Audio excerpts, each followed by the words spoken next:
네, 청취자 여러분 안녕하십니까. 황 목사의 비밀의 제입니다. 오늘도 황 목사님 나오셨어요. 안녕하세요. 안녕하세요. 네, 목사님.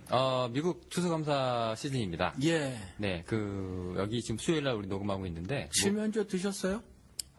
저는 잘 맛이 없어가지고.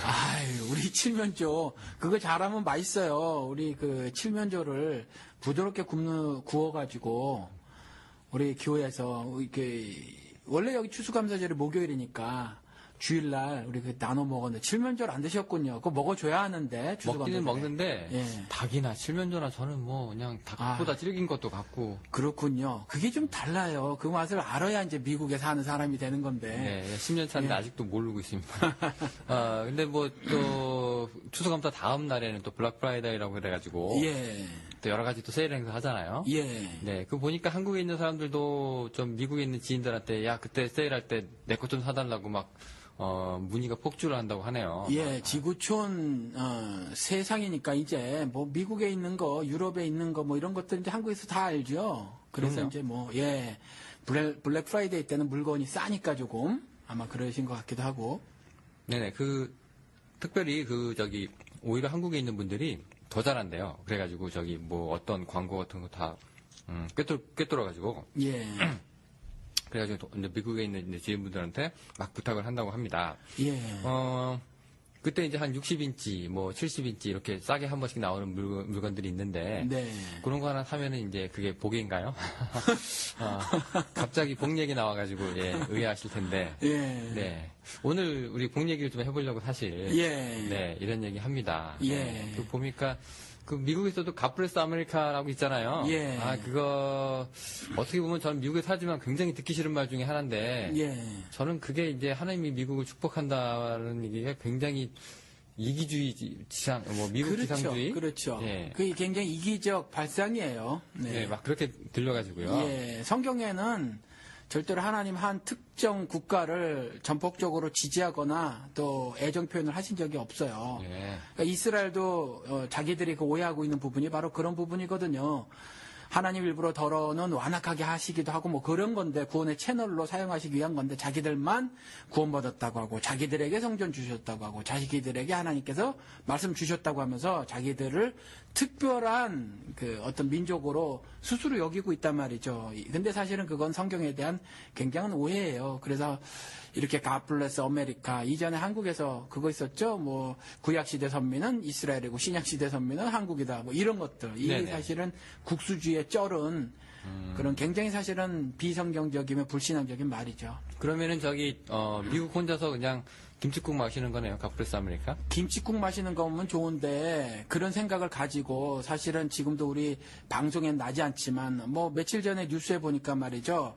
뭐 자살폭탄 이야기가 또 뉴스에 아침 시간에 나더라고요. 그런데 자살폭탄 이야기만 나오고 사실은 미제 무기로 무장한 사실 뭐 미군들하고 이스라엘 군인들이 수많은 어린아이와 또 여성들을 죽인 거, 길바닥에 널려져 있는 시체 같은 건 사실 조금도 방송하지 않는단 말이죠. 사실은 그래서 뭐 이런 편파적인 어떤 그 부분들이 있어요. 네, 이제 브레스로 우리 또 이 얘기가 좀 이제 살짝 옮겨져 갔는데. 예. 사실 우리가 그동안 방송을 많이 하면서. 네. 이제 이거 기복신앙이다. 그 다음에 너무 물질주의로 간다. 예. 그 다음에 뭐 축복지향적이다. 이런 부분에서 우리가 비판을 많이 했습니다. 네. 근데 그러면 이제 제 궁금 사항이기도 하고. 네. 또 청취자 여러분 중에서도 또 여러분들 또 저랑 또 비슷한 의견을 가지신 분들이 있을지도 모르겠지만. 그러면은, 구약에서도 그러면은 축복 얘기는 나오는데. 네. 그거 다 그러면은 다 무시해야 되느냐. 뭐 이렇게 우리가 또 생각할 수 있거든요. 그렇죠. 구약에 보면은 목사님 있잖아요. 장수. 네. 예, 장수하는 오래 거. 사는 거. 그렇죠. 네. 그 다음에 땅. 예. 예. 또 자식. 네. 네. 후손. 후손. 예. 또 뭐 있을까요? 재물? 예, 뭐 재물, 땅, 뭐 나라, 후손, 장수, 뭐 대충 요렇게 네 가지 복이 있지 않은가 싶어요. 뭐 또 구체적으로 좀 잘게 자르면 말씀하신 것처럼 그게 뭐 이런 것이 될 수 있죠. 예를 들어서 그게 땅 부분에 들어가지 않을까 싶어요. 네. 근데 그게 이제 구약에서는 이제 그걸 갖다가 이제 축복이라고 하나님께서 주신 거라고 얘기를 하는 경우가 많이 있는데. 축복이었어요, 그게. 아, 이었습니까? 예, 축복이었죠. 복이었죠, 복. 예. 과거형으로 쓰신 거 보니까 이제 더 이상 그런 건 아니다는 뉘앙스도 좀 들리기도 하고. 아니요, 더 이상이라는 의미가 아니라 과거의 일이니까 과거형으로 쓴 거죠. 아, 그래요? 예. 그럼 예를 들어서 이제 자식 문제 갖고 이제 시작을 해봅시다. 예. 교육열 때문에 많이 민감한데. 예.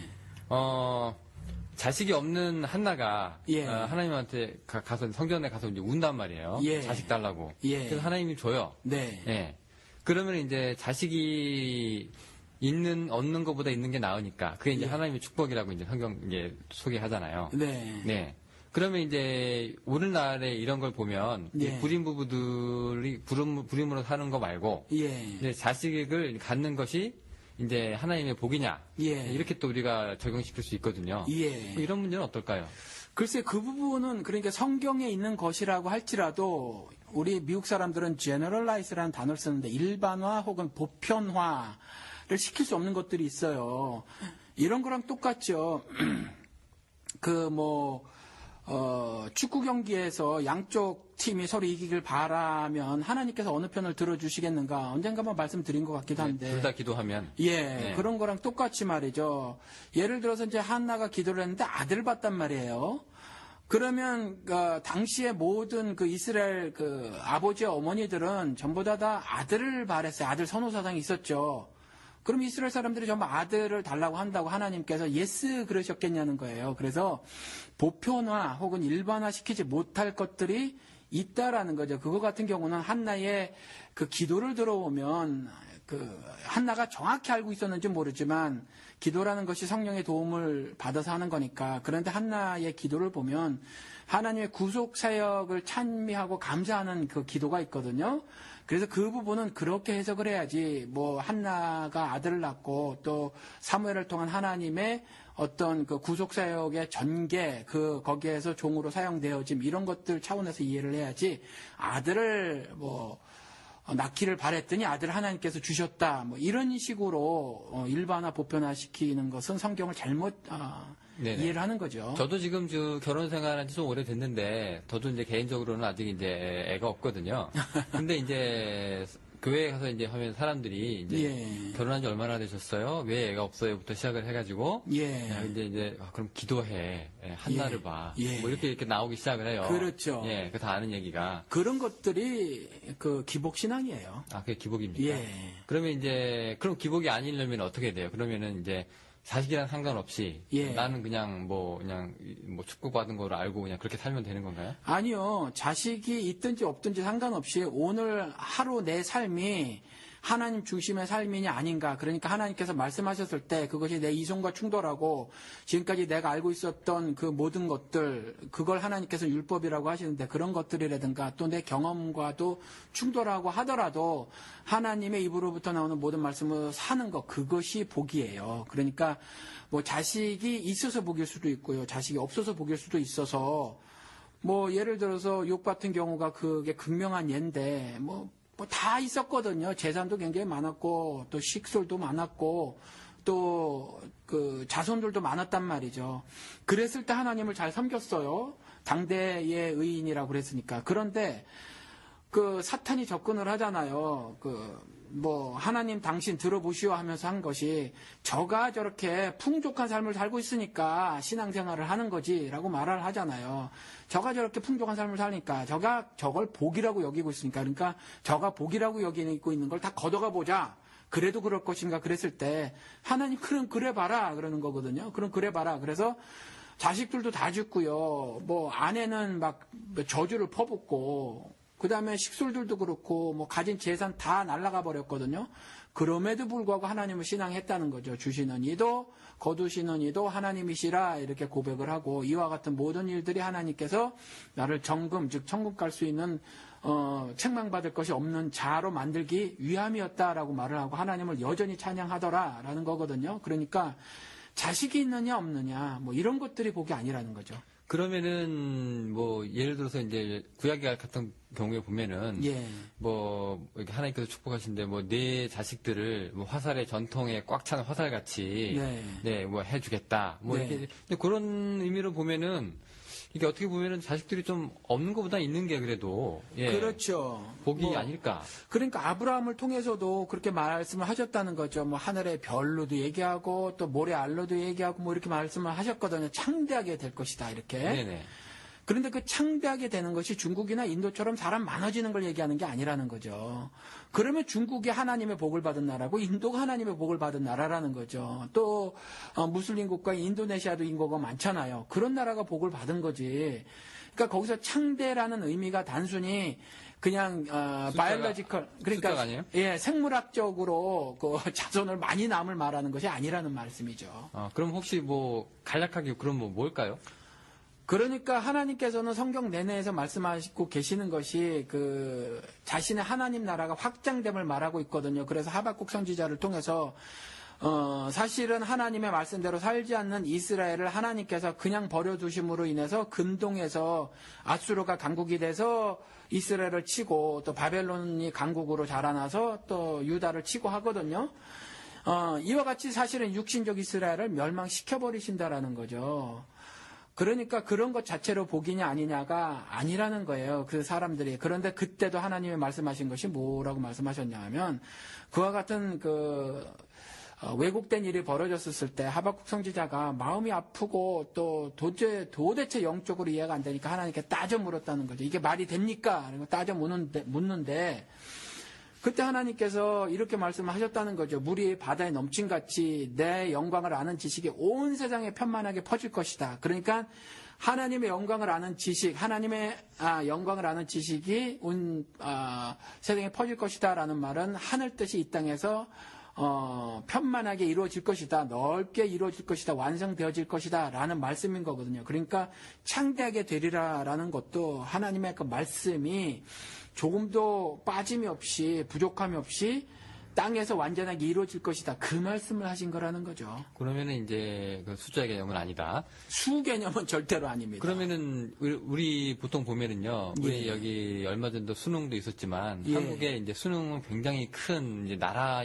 행사잖아요. 그렇죠. 네. 근데 뭐 온 국민들이 이제 그 트래픽 뭐 교통에 그것까지 이제 혼잡을 피하기 위해서 막 이렇게 서로 노력을 해주고 그 정도로 이제 굉장히 큰 행사인데 기독교인들이 이제 교회에서 많이 기도하잖아요. 예, 자식 잘 되라고 우리 부모님들이 뭐 수능 100일 기도회, 뭐 무슨 기도회, 무슨 기도회 하고 막 같이 잠 못 자고 자식이랑 같이 아웅다웅 하는데 이거 복일까요? 어떻게?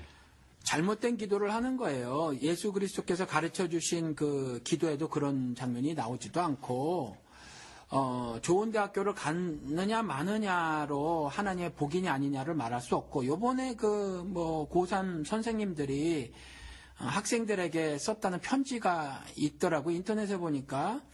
그런데 거기에서도 그런 글을 썼어요. 선생님들이 뭐냐 하면 너희들에게 좋은 대학교를 가라고만 가르쳤지 좋은 대학교를 가서 어떻게 인생을 살 것인가를 못 가르쳐줘서 미안하다라는 글을 썼다라는 거죠. 그러니까 좋은 대학교를 붙었느냐 안 붙었느냐 가지고 하나님의 은혜냐 아니냐 복을 받았느냐 아니냐가 아니라 좋은 대학교를 갔으면 과연 그 이후의 삶이 어떤가 하나님께 신앙을 보이고 사는가 안 사는가 여기에 그 신자의 복이 달려있는 거지. 어떤 경우는요. 우리 그 미국에는 로또 복권이 크잖아요.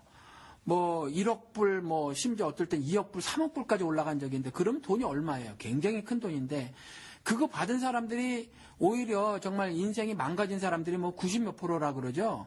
그런 것처럼 그것이 당첨이 됐느냐 안 됐느냐, 대학교를 붙었느냐 안 붙었느냐가 아니라 삶이 하나님께 조정되어 사느냐 안 사느냐 이것이 신자가 받게 되는 복인가 아닌가라는 거죠. 근데 일단 그 교회에서 하는 그 간증 같은 거 이렇게 들어보면은요. 그 간증하시는 그 학생들의 이제 그 교육적인 면에서 보면은 주로 대상이 이제 대상 그 간증하시는 분이 이제 하버드 예일. 예, 뭐 예. 정말로 삐까뻔쩍한 데 들어가고 나서 예, 이제 예. 하나님께서 날 이렇게 예. 세우셨다. 예. 뭐 이렇게 얘기하잖아요. 예. 이런 거 자기 신앙이라고 생각해도 되는 건가요? 열심히 해서 아니에요. 그건 이제 세대의 가르침이죠. 그래서 세상에서도 도덕이 난 사람, 든 사람, 된 사람이 있는데 난 사람만 지켜 세우는 문화가 교회 안에도 들어온 거예요. 그래서 옛날에 뭐 원종수 권사라는 분이 계셨죠. 어머니의 기도로 자기가 이와 같이 훌륭한 사람이 됐고 병원이 2개나 있는데 그 옛날에도 지금도 그 돈이 엄청난데 그 옛날에 당신이 6개월만 문을 열어도 60만 불씩 번다 그랬어요. 그런 게 어마어마한 숫자거든요.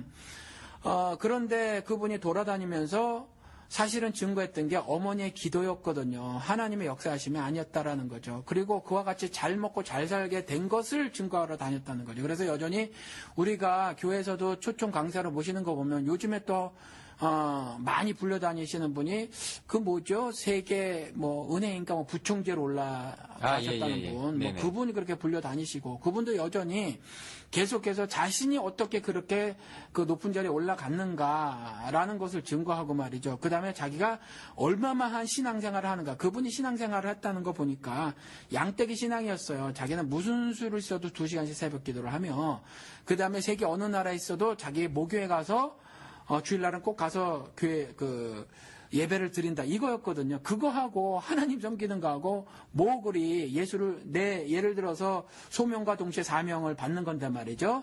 구원회로의 초청을 받았으면 예수 믿고 바로 예수를 증거하는 자의 삶을 살게 되는 거잖아요. 소명과 동시에 사명이 있는데 예수를 증거하리라 이렇게 말씀하셨는데 그게 예수 증거하는 것과 무슨 관계가 있느냐 말이죠. 그냥 자기 어떤 신념이라는 거죠. 사실은 저 같은 경우는 뭐 요즘엔 잘 못 가죠. 월남 가면 월남에서 그냥 예배를 드리고요. 또 어떤 경우 제가 새벽에 예배를 못 들을 경우는 그냥 가정에서 또 기도를 하기도 하고 그러는데 그런 것 자체가 대단한 어떤 신앙이 아니거든요. 그런데 그 사람에게 집중하는 건 여전히 교회에서도 세대 가르침대로 난 사람에게 집중을 하는 거거든요. 세상에서 성공을 이룬 사람들. 그런데 세상에서 성공 이룬 것 자체로 복이냐 아니냐가 아니라 그럼에도 불구하고 하나님을 중심으로 하는 삶을 사느냐 그렇지 않느냐 그것이 사실은 초점이라는 거죠. 근데 잠깐 신약으로 넘어와서 우리 예수님 시대 얘기를 좀 해볼게요. 예. 왜 우리 사람들이 인식 속에서 그래도 40 사는 것보다 80 사는 게 낫고 없이 사는 것보다 그래도 일치 사는 게 낫고 그다음에 병에 걸린 것보다는 건강한 게 낫고 뭐 이런 것들이 다 사람들이 추구하는 거고 이제 그렇지 못했을 경우가 이제 어떻게 보면은 복이 없는 거다. 뭐 이렇게 생각을 하는 거잖아요. 근데 이제 그래서 우리 회복이라고 하잖아요. 그런데 예수님도 보니까 이 일찍 죽은 나사로 살리셨거든요. 그러니까 그냥 뭐 일찍 하나님의 품에 갈 수 있는 사람이었는데 이미 죽어서. 근데 이제 살리셨어요, 굳이. 살리시고. 그 다음에 혈루병 걸린 여자. 치유하시고. 그러니까 이거 보면은 우리가 얘기하는 그 병 걸리고. 그 다음에 일찍 죽고. 그 다음에 돈 없고 하는 뭐 이런 것들. 이런 것들에서 이제 사람들을 이제 회복을 자꾸 시키시는 사역을 하고 계셨단 말이에요. 그런 걸로 통해가지고 이제 교회에서도 이제 그런 걸 이제 본받아서 많은 프로그램들이 많이 나오고 있는데. 그렇죠. 요거는 어떻게 생각하세요? 그러니까 그 회복에 담긴 육신적 회복 있잖아요. 그 회복에 담긴 영적 의미를 알아야 해요. 사실은 마태복음에 중풍병자 살렸을 때도 그 말씀을 하셨단 말이죠. 사람들이 예수님이 그렇게 그 중풍병자를 치유하시고 나서 말씀하신 것이 그렇게 말씀하셨다는 거죠. 네가 네 죄사함을 받았다 이렇게 말을 해요. 그랬더니 옆에 있었던 유대인들이 이제 그 마음속에 참남하도다 저가 신성을 모독하는도다 그랬거든요. 왜냐하면 죄사함의 권세는 유일신 성부 하나님께로만 있다고 생각을 했기 때문에. 그런데 그 마음을 읽으신 예수께서 그렇게 말씀하셨다는 거죠. 너희 같으면 병 걸려서 걷지도 못했던 이 사람이 너 병 다 났으니까 걸어가 라는 말이 쉽겠느냐. 죄사함을 받았다고 하는 형이사각적 말을 하는 것이 쉽겠느냐. 당연한 말임에도 불구하고 내가 그 말을 왜 했냐면 내가 하나님의 아들이요 하나님 하늘의 뜻을 이 땅에서 이루러 온 메시아다라는 것을 말하기 위함이다라는 거죠. 그래서 그렇게 했다라고 하는데 매번 다 그 말씀을 하시지는 않았지만 회복의 의미는 바로 거기에 있다는 거죠. 그래서 조금 전에 나사로 말씀도 하셨는데 나사로가 죽어가는데 그 누이들이 예수를 청하잖아요. 예수를 청하는데 또 일가 친척도 청하고 근데 예수님 안 가셔요. 안 가시고 이틀 후에 떠나시고 이틀 걸려 도착하니까 이미 나사로는 죽었단 말이죠. 죽었는데 그때 예수님이 미리 말씀해 놓으신 게 뭐냐 하면 이건 이 나사로는 하나님의 뜻을 드러내기 위한 것이다 이렇게 말씀을 하신다는 거죠. 그래서 그때 그 예수님에게 일가를 하기를 뭐라고 말했냐면 당신이 좀 빨리 왔으면 그 나사로가 죽지 않았을 텐데 왜 이렇게 늦게 왔느냐고 이제 막 항의를 한단 말이죠. 그랬을 때 예수님께서 민망히 여기시고 통분히 여기셔요. 크게 슬펐다는 말이거든요. 우리는 그렇게 번역을 했지만 왜 크게 슬퍼했냐면 나사로가 죽어서가 아니에요. 그럴 것 같으면 빨리 오시지. 그런데 왜 그랬냐면 그때 그렇게 말씀하신다는 거죠.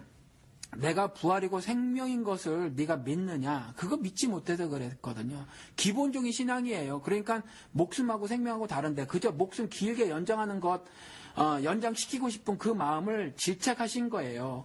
그리고 나서 다시 살리시는데 그렇다면 왜 살리셨냐 이런 질문이 나오는데 왜 살리셨냐면 하늘 뜻을 예수님이 미리 말씀하신 것처럼 나타내시기 위한 건데 그때에 죽음에서 다시 살아나는 부활에 관해서 사실은 유대인들은 개념도 모르고 있었고요. 또 의심하는 자들이 예수님께서 입으로 많이 말씀하셨으니까 그것을 보이시기 위한 그 부활에 대한 부활이라는 하늘 뜻을 말씀하시기 위해서 그 사역을 벌이셨다라는 거예요. 그러니까 그것도 역시 그냥 이 땅에서 장수하는 거, 그저 오래 사는 이야기가 결코 아니다라는 말씀이죠. 보면은요, 누가복음 보면은 이제 그런 얘기 있어요. 과부인데, 외아들 네. 키우고 있었는데 그 외아들이 다랑 죽어서 죽은 거죠. 예. 그래서 이제 슬퍼해가지고 이제 장례식을 치르고 있는데, 네. 예수님께서 그걸 살리시죠. 네. 예. 그때는 뭐 특별한 말씀은 없으셨고 네. 사람들이 이제 이미 죽었기 때문에 예수님한테 왜 네. 당신 늦게 왔어 이런 말도 없고 네. 그냥 슬퍼했는데 예수님이 그거 보고 측은히 여기셔서 이제 살리셨단 말이에요. 네. 기적을 베푸신 얘기가 있는데 네. 그거 같은 경우에는 뭐 별다른 큰 의미는 있는 것 같지는 않은데 네. 제가 볼 때 예수님이 불쌍해서 네. 예, 그냥 홀 어머니 예. 과부의 외아들 예. 아주 극적인 상황 아닙니까? 예. 예, 그렇게 해가지고 이제 살리셨는데 이것도 어떻게 보면은 그래도 일찍 죽는 것보다 네. 예, 그래도 이 오래 네. 예, 그 가정의 희망인 이 아들을 살리는 것이 네. 예, 더 이제 복이다. 그런데 예수 그리스도께서 하나하나 사건에 자신이 왜 이런 일을 벌이시는가에 대해서 다 설명하라고 있지 않았지만 예수님의 그 질병 치유 사역은 결국 자신이 하나님 아들 되심과 그리스도 되심을 말씀하고 계시는 거다라는 거죠. 그렇지 않을 것 같으면 예수님이 편애하시는 하나님이라 누구는 고쳐주고 누구는 안 고쳐주고 이런 거 말이 안 되잖아요. 그래서 베데스다 연못에 있었던 그 사람들 그거 뭐 몇 년 된 환자죠. 뭐 38년 뭐 어쨌든 꽤 된 거. 제가 연도수는 잊어먹었네요. 아무튼 그 환자 딸랑 하나 고쳐주신단 말이죠. 다른 사람은 뭐 차별하시는 거예요. 그런 게 아니라는 거죠. 그것만 갖고 충분한 의미가 되는 거거든요. 그래서 예수님께서의 그 육신의 질병 치유 사역을 통해서 나타내시고자 했던 건 그거라는 거죠. 그래서 이 사람은 더 불쌍해서 그런 거고 뭐 그런 차원의 이야기가 아니라는 거죠. 그래서 병 나서 오래 살아라 그 메시지가 아니에요. 그럼 이제 영적인 의미가 이렇게 있지 않으면 네. 이제 그 기적이라든가 회복이라든가 하는 그 자체는 뭐 별 의미가 없는 건가요, 그러면?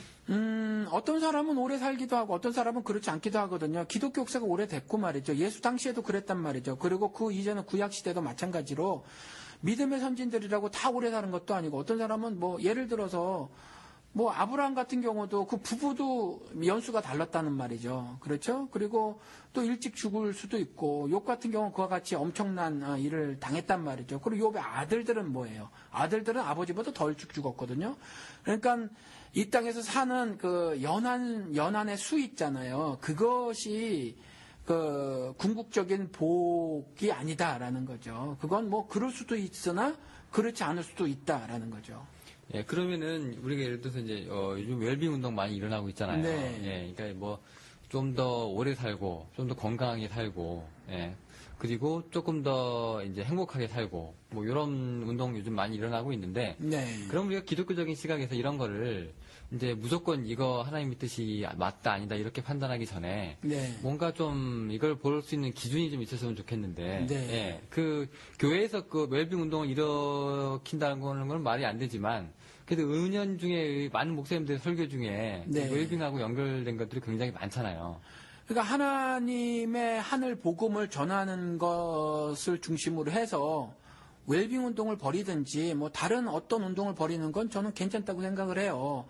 그러니까 하나님이 우리 인간들에게 다른 짐승하고 다른 하나님의 모습과 형상을 담아 놓으셨는데 그런 것들을 통해서 그리고 이 온 우주 만물을 지으시고 다스리라고 하셨거든요. 그러니까 이 다스림이 가지고 있는 그 의미가 있어요. 그러니까 그것들을 통해서 우리가 많이 생각하고 연구해서 조금 더 살아있는 동안에 보다 나은 삶을 추구하고자 하는 것 그것 자체는 문제가 되지 않아요. 그런데 그것이 그것이 궁극적인 신앙생활의 목적인 것처럼 착각하는 것 그걸 기복신앙이라고 하는 거죠. 그럼 예를 들어서 이제 지금 목회하시는 성도가 예. 이제 병에 걸리셔가지고 이제 병원에 가셨다거나 네. 예 무슨 이제 일이 있으셔가지고 이제 해서 목사님 보고 이제 기도를 부탁합니다. 네. 그런데 목사님이 그 사람을 위해서 이제 기도를 해줄 수 있는 거잖아요. 네. 네.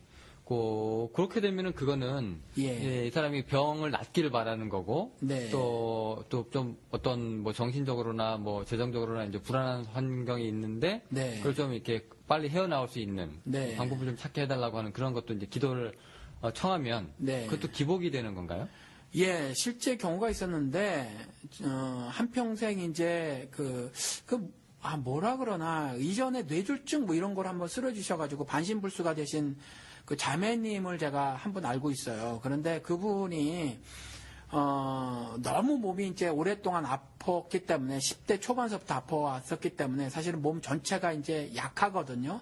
그래서 자꾸 쇼크 같은 것에서도 시달리고 그랬는데 어느 날 뇌에서 피가 또 흘러버렸어요. 그래서 이제 병원에 급박하게 입원을 했는데 의사들이 그렇게 말을 하더라고요. 이제 뭐 일주일 안으로 뭐 죽을 수 있다 이렇게 말을 하더라고요. 그때 손가락 하나도 깜짝 못하고 눈만 감고 있는데 시간이 조금 지난 후에 그래도 죽지를 않았어요. 그 자매가. 네, 옆으로 눈물 한 방울이 똑 떨어지더라고요. 어떻게 그런 상황에도 눈물은 이렇게 만들어지는 건지 모르겠는데 그래서 손가락을 조금 움직이는데 예 아니오로 대답을 하라 그랬더니 말귀를 알아들었어요. 조금 움직이는 떨림으로 조금 움직이는데 그때 저는 이제 복음을 물론 한평생 교회를 다녔는데 저 나름대로 이제 복음을 전했어요. 전하고 이 땅에서 사는 목적에 대해서도 분명히 말을 하고 또 사실은 궁극적인 소망이 여기가 되어서는 안 된다라는 거 이와 같이 죽음의 폭력이 있지 않은 더 이상 그 사망이 없고 애통한 것이 없고 눈물이 없고 하는 그런 천국에 대한 소망을 오늘 하루도 품고 그렇게 살아가야 하는 것입니다라고 말을 하고 다만 하나님의 뜻이 어디 있는지 확실히 모르면 그 뜻을 좀 어렵더라도 누워있더라도 구해야 할 것이며 또 하나는 혹 내가 하나님 어부를 낚는 고기를 낚는 어부의 삶을 사는 것이 이 땅에서의 그 신자들의 삶의 목적이잖아요. 그 삶을 내가 조금 더 하고 싶어서 살기를 원하냐 그러면 내가 휠체어를 타고 다녀서라도 하나님 사랑을 증거하고 싶냐 그럼 그것 때문에 한번 기도를 해라. 그리고 그것을 같이 기도하길 원하시는가라고 물어봤어요.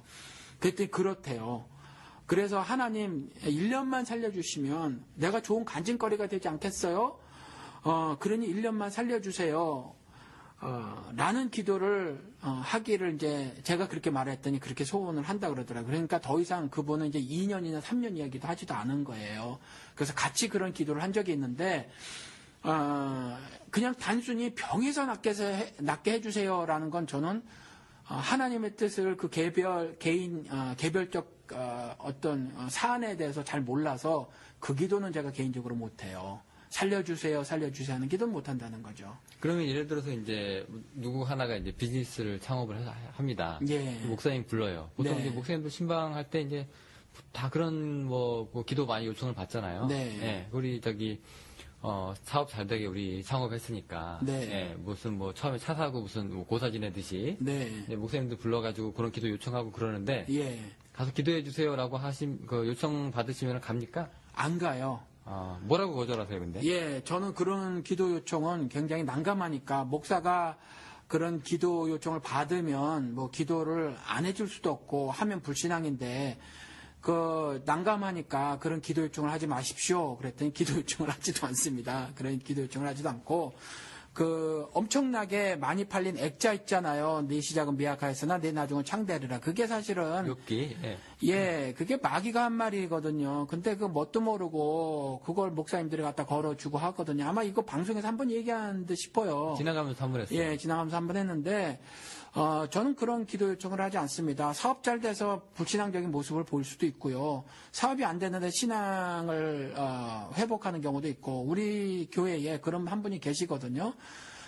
정말로 사업을 제법 크게 하셨는데, 그리고 저보다 연세가 많으신데 오랫동안 사업이 괜찮으셨어요. 그때 신앙이 없었는데 망하고 망했는데 망한 것을 기쁨으로 여기시는 분이 한 분 계세요. 자기 같으면 신앙을 안 가졌을 것이다. 계속 승승장구했으면.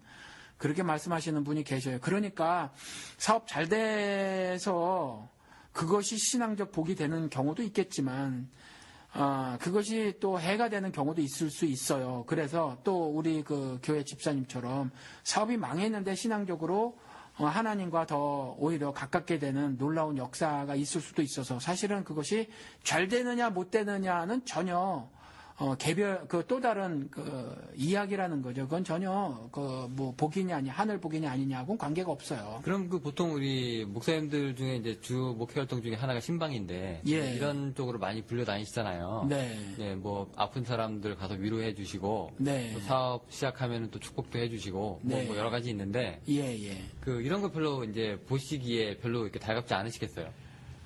뭐 위로 차원에서 방문하는 건 괜찮다고 생각을 해요. 그런데 이제 그것이 애통하는 자는 복이 있나니 저희가 위로를 받을 것이며의 그 위로였으면 참 좋겠어요. 또 그렇지만 사실은 또 인간적인 위로도 어느 정도 필요해서 또 인간적인 위로를 하는 것도 중요하죠. 그런데 그럴 때에 복음이 빠진 상태에서 인간적인 위로만 하고 온다면 결국 삶을 목회자로서는 올바르게 인도하는 하나님 종으로서의 삶을 사는 것은 아니다. 이렇게 생각을 하고 삽니다, 저는. 근데 그 복음이요. 네. 구약 얘기로 가면은. 이제 꼭 그때 이제 복음이 이제 존재하기 전에 얘긴데, 이제 그때 보면은, 여전히 재물하고 물질적인 것들, 이건 또 하나님의 축복이라고 이제 얘기를 하고 있거든요. 그래서 그렇죠. 뭐 하나님이 축복을 해주셔서 뭐 굳이 안 해도 될 얘기를 막 해요, 구약에서는. 네. 뭐, 낙타죠. 약대가 몇 마리, 모가 뭐 양이 몇 마리, 소가 몇 마리 쭉 얘기합니다. 네. 그런 거 아주 그냥 우리로 따지면은 지금 보면은 얘가 하나님 축복받아서 집이 몇 채, 뭐 자동차가 몇 대, 지금 다 그런 얘기잖아요. 근데 그게 아주 가감없이 구약에서 그런 얘기들 해버리거든요. 네. 그리고 그뿐만 아니라 요셉 얘기 잠깐 하면은 요셉이 이제 형제들한테 팔려가지고 이제 보디발 집에까지 들어가서 노예로 사는데. 보면은 거기서 이제 요셉이 보디발의 재정 집사 역할을 잘 해가지고 여호와의 복이 그 집과 밭에 있는 모든 소유까지 다 미쳐가지고 이제 그 집이 잘 된다라고 얘기를 해요. 그런 것도 어떻게 보면은요, 이 물질적인 축복이 꼭 복음이라든가 뭐 이런 최근에 이런 예수 이후의 이슈 이전에 분명히 이런 것들이 존재하고 있었지 않느냐 이렇게 또 볼 수도 있는 건데 이런 부분들은 어떻게 생각을 하세요? 그래서 방송을 만약에 지속적으로 청취하신 분이라면 기억하실는지 모르겠지만 지나가면서 그렇게 말씀을 한번 드린 적이 있어요. 히브리서나 골로새서 같은 데 보면 그렇게 말을 하고 있는데 율법이라고 말하면서 이제 율법은 구약 성경을 그때 지칭을 하고 있었던 거고 유대인들이 목숨처럼 붙들고 있었던 거 그것이 그림자라고 말하기도 하고 또 모형이라고 말을 하고 있거든요. 그러니까 그때에 그렇게 뭐 소도 많고 양떼도 많고 뭐 약떼도 많고 하는 그런 풍요들 있잖아요. 그 풍요는 예수님께서 이 땅에 오셨을 때 그 목적을 요한복음 10장 10절에서 내가 생명을 얻게 하고 더욱 풍성하게 하려 이 땅에 왔다 하려 함이로라라고 말씀하셨는데 그때의 풍성함을 말하고 있는 거예요. 근데 사실은 이 풍성함도 구약에서 그렇게 모형으로 주어졌을 뿐이지 실제적인 건 생명을 얻는 것과 생명을 얻은 사람들이 누릴 수 있는 다양한 은혜들을 말하는 거거든요. 그것이 풍성하게 되는 건데 예를 들면 이런 거예요. 교회는 천국의 이 지상에서의 모습이에요. 그래서 성도들은 영생을 지금 사는 거거든요. 죽은 후 일정 시점이 지나서 사는 것이 아니라 하나님과 함께하는 그 영생의 삶을 지금 시작을 하는 건데, 그런 사람들이 누릴 수 있는, 그러니까 저는 이제 제 언어로 이렇게 설교를 할 때 말씀을 드렸는데, 뭐냐 하면 천국이라는 것은 하나님의 즉 하나님의 영광이라는 것으로 법, 제도, 장치를 만든 세계, 그리고 그런 것들로 통치하시는 세계, 그리고 또 하나님의 그 의를 실천하실 때에 예수 그리스도 이 땅에 보내셔서 십자가에 달아 죽이시는 그 사랑으로 실천을 하시잖아요. 그 뜻을 이루시잖아요. 그러니까 그 사랑이라는 것이 윤리가 되고 도덕이 되는 그러한 세계, 그걸 천국이라고 말을 해요. 그러니까 그러한 것들의 모형으로 그와 같은 풍요, 그와 같은 다양한 은혜를 누릴 수 있는 그 삶, 그것으로서의 그림자로서의 한 예로다가 구약에 그렇게 말을 해놨다는 거죠. 그런데 조금 전에 욥의 말씀을 드렸지만 욥 같은 경우는 그것을 다 빼앗겨요. 빼앗기지만 절대로 그것이 저주라고 말을 하고 있지 않다. 그것이 나를 정금으로 만들려고 하는 하나님의 구원의 프로세싱, 즉 연단이라고 그렇게 고백을 하고 있더라라는 거죠. 그래서 구약도 전체적으로 보면 어떤 물질의 양이 늘어난 것에 대한 그 정의를 사실은 그렇게만 말하고 있지 않다라는 거죠.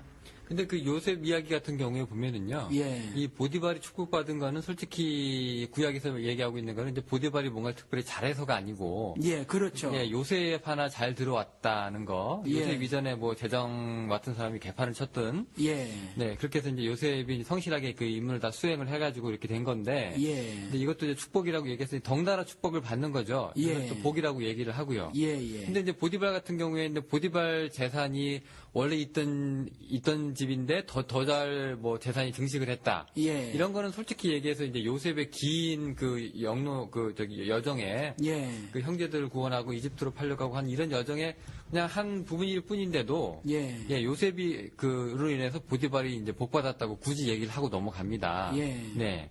그러면 이런 경우에는 이 보디발이 받았던 이런 재정적인 거는 예. 축복이라고 안 할 수가 없는 건데요. 예. 네. 이런 거는 뭐 굳이 복음이나 뭐 영적인 의미나 이런 것이 없어도 그냥 보디발이 받은 복은 복. 예. 이렇게 복으로 그냥 딱 규정을 하잖아요. 예. 네. 그런데 이제 보디발 같은 경우는 그 구약 시대에 선민과 이방인으로 나뉘어졌을 때 이제 이방인이었다는 거죠. 그러니까 하나님은 아브라함이 받은 복은 뭐냐면 모든 민족의 복의 근원이 되는 복을 받은 거예요. 그러니까 아브라함 때부터 사실 이스라엘만이 아니라 구속사역을 온 세계에 펼칠 것을 미리 계획을 하셨던 거거든요. 그래서 이와 같은 일들이 로마서 9장서부터 11장에 분명히 하나님이 왜 이스라엘을 선택하셨는가를 분명히 기록을 해놓고 있어요. 참 감람나무와 돌 감람나무 이야기를 하면서 접붙임 이야기를 하시면서 이스라엘을 구원의 채널로 사용하실 것. 그게 선민의 의미거든요. 하나님이 선택하신 의미.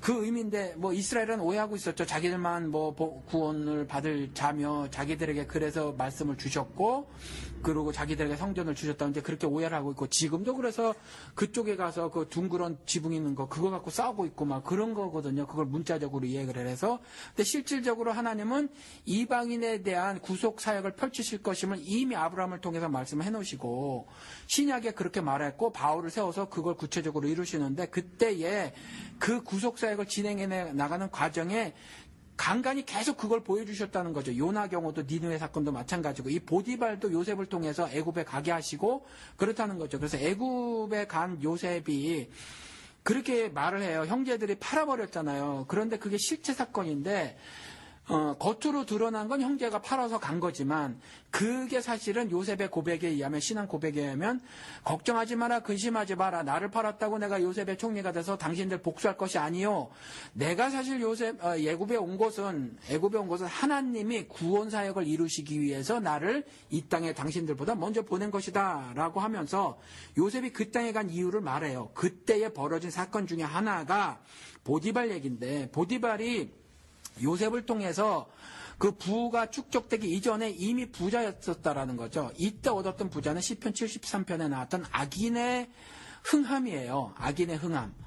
악인이 원하는 것보다 소유가 많아지고 무슨 뭐 정말 죽을 때도 고통 없이 죽고 말이죠. 건강하게 살았다는 거죠. 얼마나 많이 먹었는지 눈이 막 부을 정도로 많이 먹고 세상에서 얻을 수 있는 권세가 얼마나 많은지 그 입과 혀가 하늘과 땅을 두루 돌아다닌다고 하고 그러니까 세상에서 가질 수 있는 세상 영광은 다 쬐단 말이죠. 근데 그게 악인이다.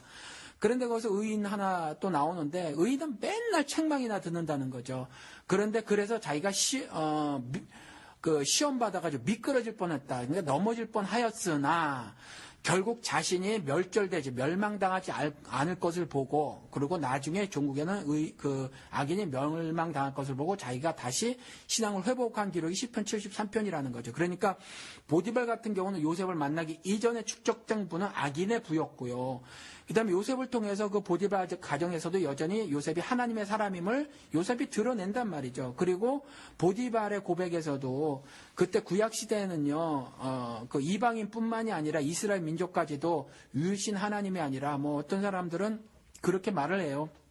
뭐 여러 가지 신학 용어를 사용하기도 하는데 어떤 분은 뭐 단일신이라는 말도 쓰기도 하는데 그것을 신학 용어를 설명드리려고 하는 것이 아니라 신이 여러 개 있는데 여러 신이 있는데 그 중에 한 신이라고 이스라엘까지도 생각을 했거든요. 그러니까 보디발도 여러 신이 있는데 그 중에 요셉이 섬기는 신이 여러 신 중에 한 신인데 요셉이 섬기는 신이 내게 또 이와 같은 복을 줬다라고 생각을 한 거네요. 그때 처음으로 보디발 가정에 하나님이 사실은 전달이 된 거예요. 그래서 이후에 자 보디발아 그리고 보디발 가정아 들어라라는 거죠. 복이 이와 같이 내게로부터 가는 것이란다.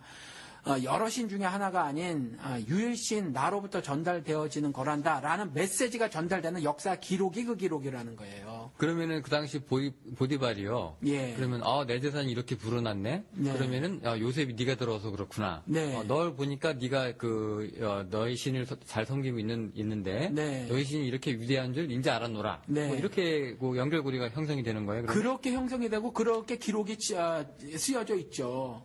그런데 그때 역시 뭐냐 하면 보디발 역시 그 유일신 하나님 그러니까 나머지는 그냥 말 못하는 우상이라고 생각은 하지는 않았던 것으로 보여요. 다만 조금 전에 말씀드린 것처럼 하나님을 인식하는 그러니까 이런 거랑 똑같죠. 지금 어린아이들이 사실 스스로 자신의 죄를 회개하고 그 회심이라는 거 있잖아요. 그런 거 할 줄 모르잖아요. 그렇지만 어린아이 때 하나님을 인식해 나가는 과정이잖아요. 똑같이 영적 어린아이인 보디발이 하나님을 인식해 나가는 과정 중에 그 요셉의 하나님을 인식했다. 요 정도라는 거죠. 그리고 그 이상의 기록이 없으니까 저도 그 이상의 어떤 영적 판단을 저는 할 수 없어요. 그런데 그때 아무튼 이제 그 이전에 축적된 부와 그 이후에 축적된 부는 다르고 보디발도 그것을 인식하고 있었다라는 거죠. 근데 만약에 이제 그 요셉을 통해서 네. 그 이제 부가 축적되고 네. 그렇게 해서 그 근원을 따지고 들어갔을 때 이제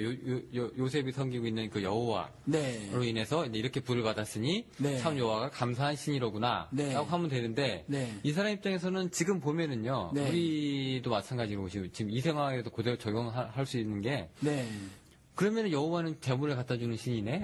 이렇게 돼버려요, 등식이. 네. 그럼 오늘날 예를 들어가지고, 내가 지금 쓰러져가는 기업에서 네. 회계사 하나, 예수 믿는 사람이 들어와가지고, 네. 기가 막히게 일을 잘해가지고, 이제 회사를 살려놨단 말이에요? 네. 그러면 내가, 아이고야, 네가 다니고 있는 그 교회, 그 하나님이 참 좋으신 분이로구나. 우리 회사를 살리신 분이로구나. 제사를 증식시키는 분이시로구나. 이렇게 생각을 하지, 구속사역이라든지, 인간을 사랑하신다는 그런, 목사님이 항상 얘기하시는 주의 도라든가, 그런 거하고는 그렇게 상관없이 그냥 받아들일 수 있지 않을까. 예. 근데 보디발 역사는 거기서로 종료가 되어 있어서 보디발이 어떤 이후의 삶을 살았는지는 잘 모르겠어요. 그런데 구약 전체에서 하나님은 여전히 꾸준하게 계속해서 말씀하셨던 것은 돌이켜라 혹은 나의 명령과 규례를 따라라. 처음에 그 아담에게 말씀하셨던 것과 동일한 말씀을 계속 하시거든요. 그리고 여전히 그와 같은 어떤 세속적인, 그러니까 물질적인 복이, 없는 경우도 여러 번 있단 말이죠. 그래서, 사실은, 성경에서는 그렇게 기록을 하고 있어요. 수건으로 가려졌다 혹은 손수건으로 가려졌다. 그리고 로마서나 아니면 고린도 전서 같은 경우에 보면 두 번이나 총 3번에 걸쳐서 성경은 비밀이다 이렇게 말을 해놓고 마태복음 13장에 있어서도 뭐 비유로 말씀하시는 이유가 깨닫는 사람이 있고 깨닫는 것이 허락되지 않는 사람이 있고 뭐 이런 식으로 말씀을 해놓고 계시거든요. 그래서 구약 시대에 이런 것들을 통해서 말씀하시고자 하는 것이 있었고요. 그것에 대해서 사실은 실체적으로 하나님께서 쭉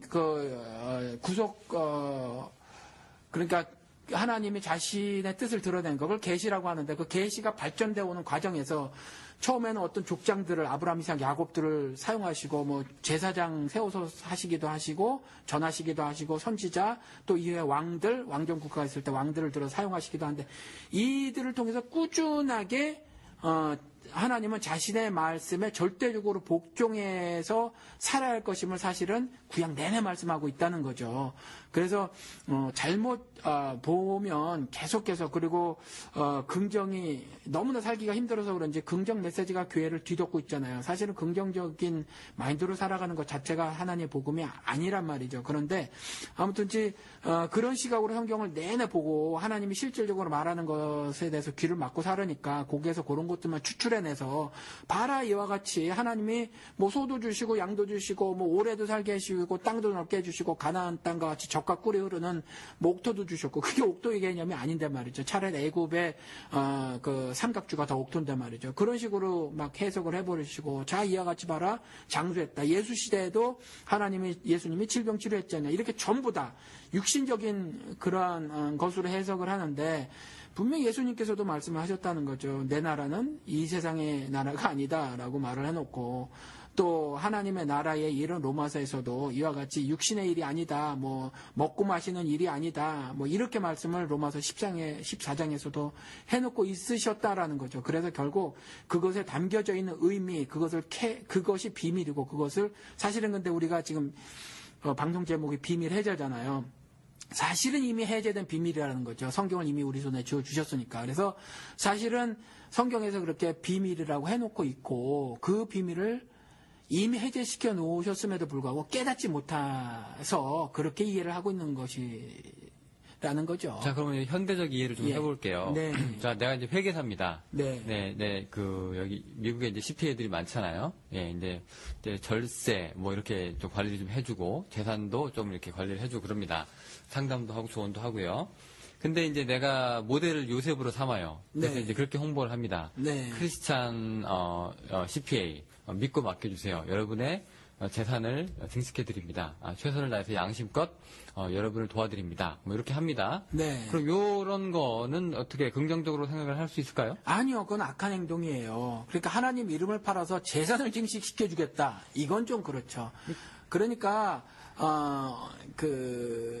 재산을 뭐 건강하게 지켜주겠다는 모르지만 재산을 증식시켜줄 테니까 내가 요셉과 같은 뭐 집사의 일을 잘 충실하게 해서 당신의 재산을 요렇게 저렇게 불려주겠습니다라고 말을 하는 건 예수 그리스도의 십자가 대속 죽음을 정말 싸구려로 만들어버리는 거죠. 뭐 이런 거랑 비슷해요. 뭐 예수 그리스도를 행복 전도사 취급을 한다거나 아니면 예수 그리스도를 아버지 학교 교장쯤으로 인식해버리는 거. 그런 일들이 교회에서 처음에 말씀을 드린 것처럼 교회에서 뭐 예수 그리스도 십자가 대속 죽음이라는 왕의 복음, 예수 그리스도를 왕으로 섬긴 그 왕의 복음을 전하면서 또 이 세상에서 살아가는 여러 가지 것들에 대한 방안이나 운동들을 실천해야 되는 건 교회가 적극적으로 해야지만 흡사 그것이 해결책인 것처럼 말이죠. 그렇죠? 사실은 그러한 왜곡된 일들이 벌어지는 건 죄 때문이거든요. 에덴 동산에서 축출된 것 때문에 이런 왜곡된 일들이 인간 세계에서 벌어지는 거거든요. 그런데 죄의 문제, 죄의 해결을 해결책으로 제시하지 않고 어떤 그 방식들, 그걸 메토디스트, 그 방법론자라고 하잖아요. 방법들을 가지고 와가지고 방법들을 제시해서 그 방법들을 가지고 심리학적 개선을 시켜주는 거. 심리적 개선은 구원이 아니에요. 결국 이 땅의 폭력적 죽음을 당할 수밖에 없다는 거죠. 그 폭력적 죽음으로부터의 구원. 그러니까 죄로 인해서 받게 될 수밖에 없는 그 죽음의 형벌로부터의 해방이 복음인 거거든요. 그런 거랑 상관이 없이 내가 요셉과 같은 집사직을 충실히 해줄 테니까 그러면 당신 재산이 증식될 테니까라고 말하는 건 하나님 팔아서 장사하는 거죠. 그러니까 예를 들어서 지금 그 혼란이 조금 오는 게요. 예. 똑같은 재물인데 어느 상황에 갖다 놓으면은 이게 하나님의 축복이 가능하다는 얘기가 성립이 되고 예. 똑같은 재물인데 어느 상황에 갖다 놓으면은 이것은 이제 뭐 세상에 주는 기쁨 뭐 이 정도 돼버리는 게 요즘에 이제 그 우리 그 판단이거든요. 예, 예. 그게 경계가 너무 모호합니다, 사실은. 예. 네, 그 경계를 좀 알았으면 좋겠는데. 예. 네. 그 예를 들어서 뭐 제가 지금 뭐 차가 있는데 차를 뭐 더 좋은 외국 차로 이제 업그레이드를 합니다. 네. 자, 이런 건 어떨까요? 그러니까 차를 업그레이드 하시고 싶으면 하세요. 그냥 그거로 끝이지. 예를 들어서 미국에서도 한국에서도 초청받아서 간 사람 중에서 유명한 TV 미니스터가 있잖아요. TV에 나와서 하는 여잔데 조이스 마이어라고 있잖아요. 그 조이스 마이어가 TV에 등장하면 꼭 밑에 자막에 뜨는 게 있어요. 뭐냐 하면 당신이 새 차가 필요하십니까? 그럼 전화하세요. 이런 거 있거든요. 같이 이제 기도를 해주겠다는 거죠. 이건 기복신앙이에요. 그러니까 이것을 추구하는 것은 기복신앙이에요. 그렇지만 하나님께서 여러 가지 것들을 통해서 내게 그런 것을 주시고 내가 누릴 수는 있어요. 그러니까 부 자체를 부의 축적을 신앙으로 알고서 사는 것은 기복신앙이지만 하나님께서 이 땅에서 어차피 이런 제도 속에서 임시적으로 우리들로 살게 했으니까 journeyman, 어차피 수술래자의 삶을 사는 거잖아요. 이 가운데 어떤 사람은 어떤 경우는요 밤새 그물을 던져도 공치는 순간이 있을 수 있고 어떤 경우는 또 4배뿐만이 아니라 친구의 배까지 그득그득 찰 정도로 또 고기를 많이 잡는 경우도 있다는 거죠. 이 두 경우가 다 존재할 수 있는데 고기를 많이 잡는 것이 복이냐 아니면 텅 빈 것은 복이 저주를 받은 것이냐 이런 식의 접근은 성경적이지 않고 또 이런 식의 해석은 굉장히 불신앙적인 해석이다라는 말이죠. 그 저주 얘기가 지금 나왔는데요. 예. 이게 복이라는 것이 살짝 180도 돌리면은 그게 없으면 또 저주가 되는 상황이 되거든요. 해석이. 그렇죠. 네, 그게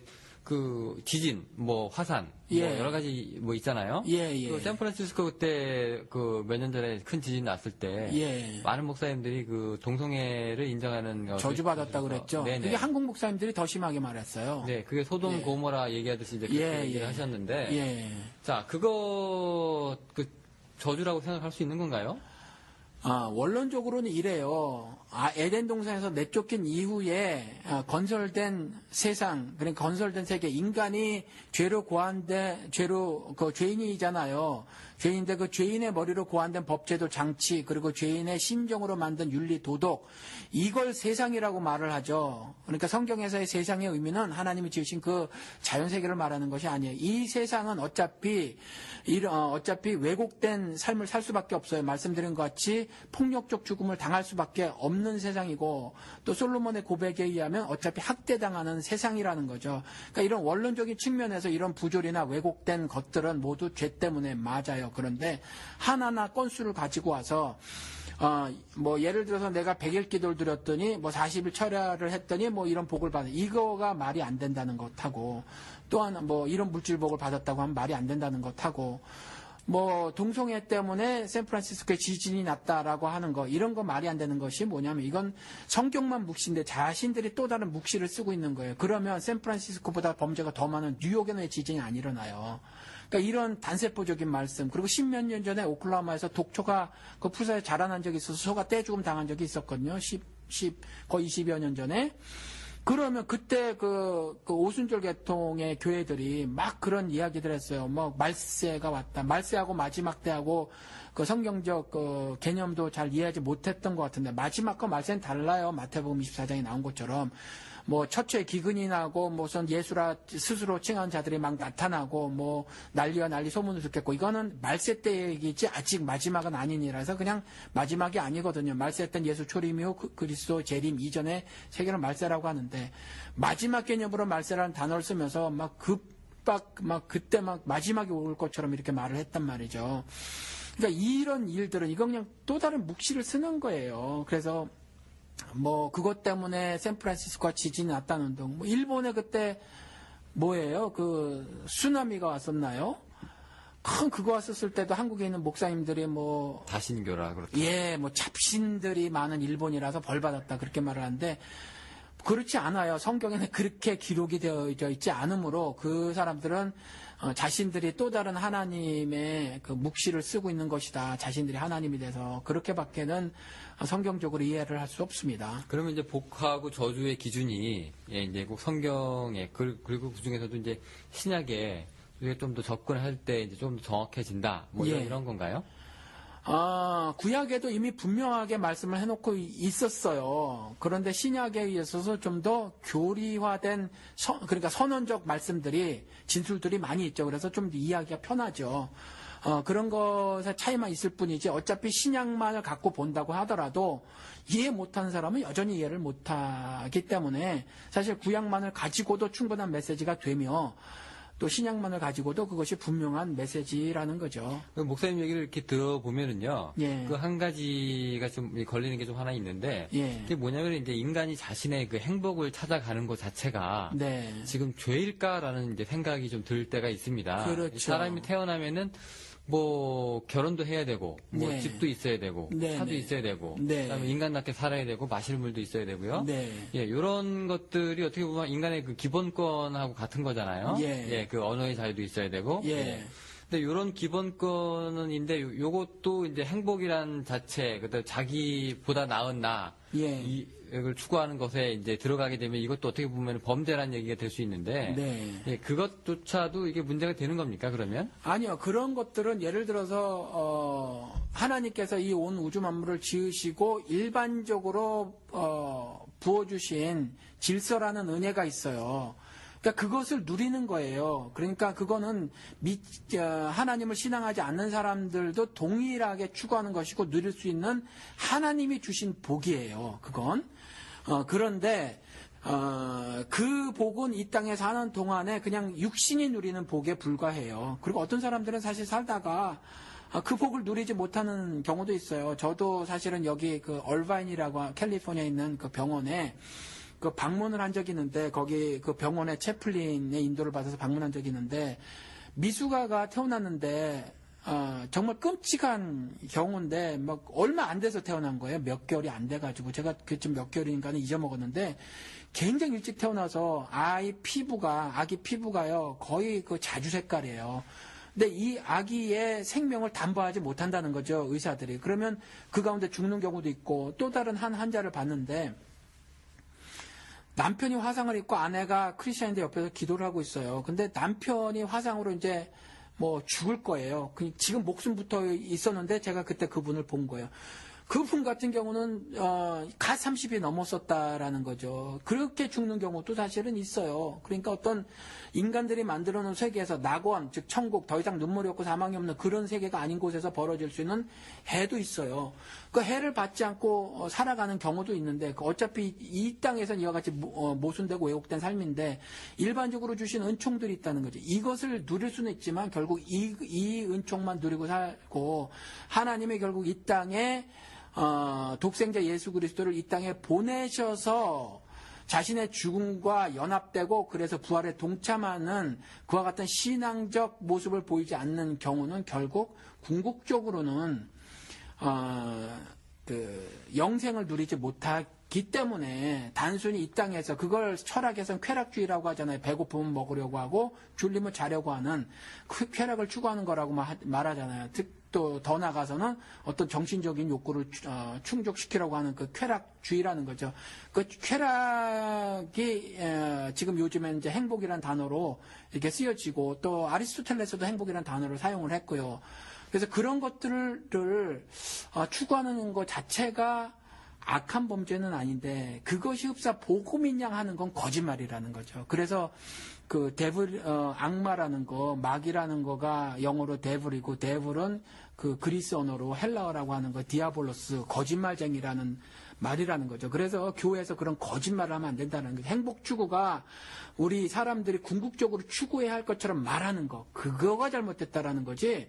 우리가 살아가면서 좀 더 건강을 위해서 애쓴다거나 뭐 좀 겨울에 따뜻하게 입으려고 하고 여름에 시원하게 좀 다니려고 하고 뭐 돈이 있는데 에어컨을 설치하고 이런 것 자체가 범죄라는 말은 아닙니다. 요즘에 그 우리가 보면은요. 예. 우리 시국 얘기를 조금 해야 될 것 같은데요. 예.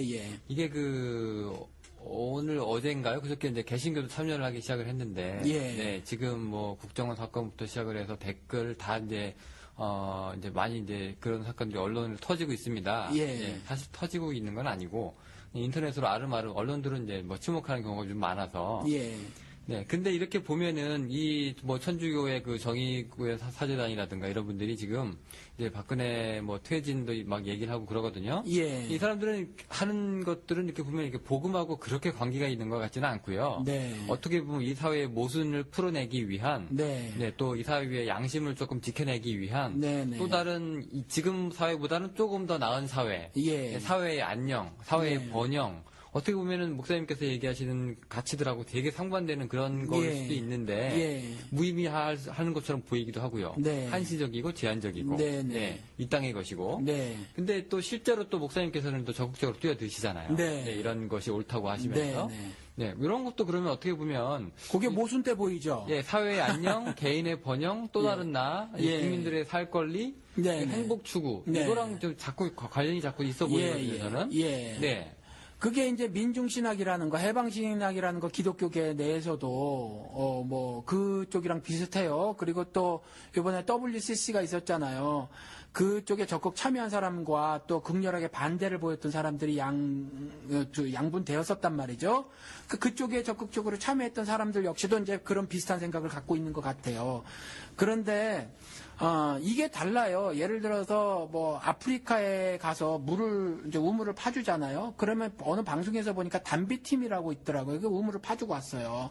그 해가를 시켜주죠. 그런데 저도 가서 우물을 파줄 수 있어요. 우리 교회에서도. 그런데 제가 가서 우물을 파줄 때는요, 야곱의 우물을 파주고 올 거라는 말이죠. 무슨 말이냐면, 그 사마리아 여인에게 했듯이 말이죠. 정말 예수 그리스도가 오히려 육신의 그 목마름을 해결하기 위해서 물 한 컵 다오 이러셨단 말이죠. 그러면서도 말씀하신 것이 그 생명수 말씀을 하셨단 말이죠. 자신이 생명수 대신. 그러니까 저는 우물을 파줬을 때 그 의미를 전달해 줄 것이고, 그래서 영원히 마르지 않는 샘이 있음을 말해 줄 것이라는 거죠. 이게 달라요. 저는 이제 인터넷에서 알고 지내는 분들하고 한반도에 있는 이 정전협정을 평화협정으로 체결하는 것으로 그 운동을 벌이자, 이제, 그런 것으로 뜻을 함께 하고 계시는 분들이 있는데, 이것도 마찬가지예요. 예를 들어서 그냥 정전협정을 평화협정으로 바꿔버리잖아요. 좋은 일이죠. 그런데 그것이 궁극적인 목적인 사람들은 그게 그냥 마지막 목적이죠. 그런데 아시지만 그걸 문서로 체결했다고 하더라도 보시자고 인류 역사를 내내 그런 것들이 깨지고 전쟁을 일삼았던 인류들이거든요. 그게 죄 때문에 그래요. 그런데 저 같은 경우는 정전협정을 평화협정으로 바꾸자고 하면서 저는 뭐를 전할 거냐 하면 그러한 구체적인 구약시대에 나왔던 어떤 모형 그림자들을 통해서 실제로 하늘 복음을 전할 건데 이 죽음의 폭력이 없는 하늘 평화에 관한 메시지를 전할 거라는 거죠. 그러니까 내용이 달라요. 겉의 모습은 동일하다고 할지라도. 그래서 이 차이예요. 이해가 되시는지 모르겠어요. 네, 저야 뭐 이런 문제에 대해서 이제 목사님이랑 많은 얘기를 했는데 예. 청취자분들이 혹시 들으시다가 예. 하면은 아니 그럼 복이 뭐야? 예. 그럼 도대체 난 뭘 기도해야 되는 거야? 예. 이런 질문도 실제로 또 많이 성도들한테 받잖아요. 예. 그럼 나는 뭘 구해야 돼? 예. 내가 돈이 없으면은 이거 돈 달라고 하나님한테 기도하는 게 안 돼? 네. 나는 직장이 없는데 그러면은 직장을 달라고 구하는 건 안 돼?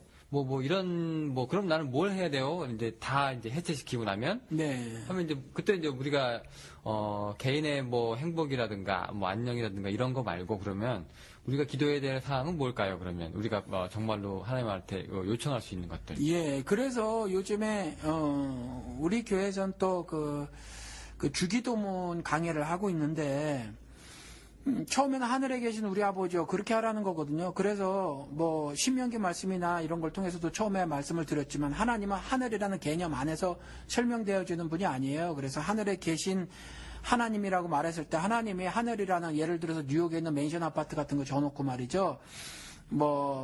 그런 하늘이라는 걸 해놓고 거기에 거주하시는 하나님이다. 그 말씀을 드리는 것이 아니라 하늘에 계신 하나님이라고 말했을 때 그 하늘에 계시는 하늘이라는 하나님의 속성을 말하고 있는 것이다. 그래서 이와 같은 삶을 실제로 살아가는 사람들, 즉 이 땅에서 세속적인 것, 영속적인 것, 결국에는 멸절돼 버리고 말 것, 예수 그리스도께서 분명히 말씀하신 것처럼 도리에 돌아 하나도 남지 않을 성전 같은 것에 기대고 있는 삶, 이런 것들이 아닌 삶을 실질적으로 살면서 결국 천국의 소망을 갖고 사는 삶을 살면서 그와 같은 기도를 하나님을 찾는 기도. 뭐 그 이후에 계속해서 그러한 뭐 이거 다 말씀을 드릴 수는 없죠. 그래서 예수 그리스도께서 그와 같이 기도를 하라고 하신 그 기도를 지금 우리가 배우고 있고, 지금 이 방송을 들으시는 분들은 그것들을 조금 더 묵상을 하셔서, 예수님께서는 한 번도 그런 기도를 하라고 말씀하지 않으셨거든요. 한 가지 뭐 일용할 양식 보니까 그것도 뭐 우리의 육신적 필요를 기도하라고 하는 것 같은데, 그것도 일용할 양식이에요. 1년치 양식이면 얼마나 좋아요. 그런데 우리가 1년치 양식이 있으면, 오늘 1년치 양식이 저축이 되어 있으면 내일 일용할 양식을 구하겠어요? 우리의 우리됨, 나의 나됨, 나의 모든 부분, 욥의 고백처럼 주시는 이 거두시는 이가 하나님이시라는 기도를 내일이나 모레 하겠느냐 말이에요. 그래서 그 만나도 역시 하루치였다라는 거죠. 그러니까 그것도 역시 육신적 필요를 구하라는 기도가 아니라 하나님의 하나님 되심, 하나님의 절대 주권적 은혜로 우리가 살아감을 말하고 있다라는 거죠. 그래서 그와 같은 기도를 하는 것이 올바른 기도 생활이고요. 그와 같은 것들을 하나님과 연락을 교제라고 하는 거죠. 그걸 하면서 살아가는 것이 올바른 신자의 삶입니다. 네. 예.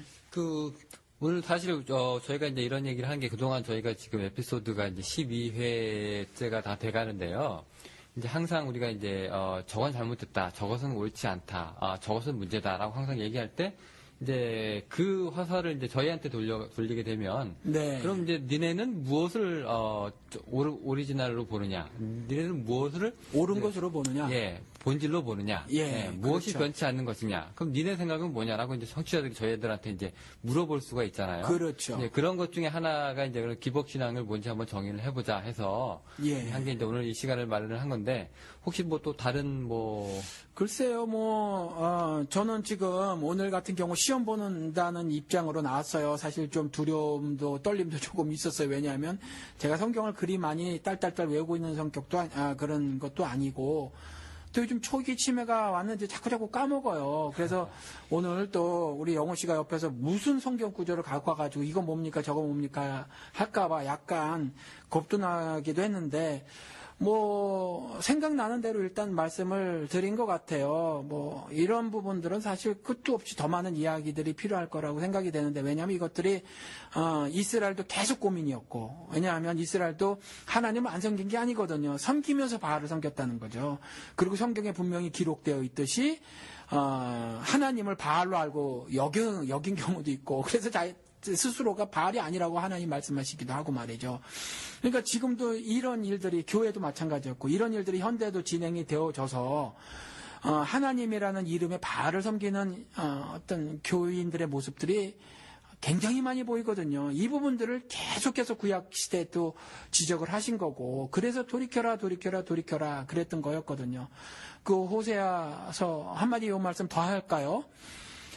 이스라엘을 상징하고 있는 고멜 같은 경우, 그 주시는 이가 하나님이라고 알아야 하는데 자기들의 거짓 남편들이 준다고 생각했거든요. 자기가 입고 있던 모든 옷들, 삶들, 술들, 뭐 독주를 파면 모든 어떤 것들을 자기의 거짓 남편들, 가짜, 자기가 돈 받고 그 자들이 준다고 생각했는데, 거기에다 대고 고멜이라는 이스라엘에 대고 그것들조차 모두 내가 준 것이노라라고 하나님이 말씀하셨다라는 거죠. 근데 이와 같은 것들, 계속 이런 충돌들이 현대교회에서도 보이고 있으니까, 사실은 성경을 통해서 하나님이 뭐라고 말씀하고 계시는지를 우리가 좀 더 영적으로 깨어 있어서 말이죠. 하나님이 요구하시는 것이 겨자씨만한 믿음이고, 하나님이 요구하시는 것이 1시간 동안 깨어있는 거거든요. 근데 그거 못 깨어 있어서 이거 분별하지 못하는 거거든요. 그러니까 그런 것들을 잘 염두에 두시고, 도대체 성경을 통해서 하나님은 무엇을 말씀하고 계시는가를 늘상 고민하는 그런 삶을 살아야 되지 않을까, 그렇게 생각을 합니다. 네, 말씀 잘 들었습니다. 혹시 지금 설교하시고 있는 그 주기도문 그 강의는 목사님 홈페이지 들어가면 우리 들을 수 있는 거죠? 그렇죠. 지금 이제 세 번째, 네 번째, 이렇게 기도하지 말라를 한 번 했나 두 번 했나 했고요. 이렇게 기도하라 하시기 전에 이렇게 기도하지 말라고 했으니까 그거 했고, 그 다음에 이제 이렇게 기도하라, 그러므로 이렇게 기도하라 라고 말씀하신 거 이제 세 번 했거든요. 예, 우리 교회 웹사이트에 있죠. 네, 우리 교회는 소개하지 마시자고요. 아, 그래요? 네, 뭐 아름아름 아시는 분들이 와서 들으시니까. 네. 네, 알겠습니다. 오늘 목사님 말씀 감사하고요. 네, 저희는 그러면 다음 주에 또 다른 에피소드로 청취자 여러분들 만나뵙도록 하겠습니다. 감사합니다. 예, 감사합니다.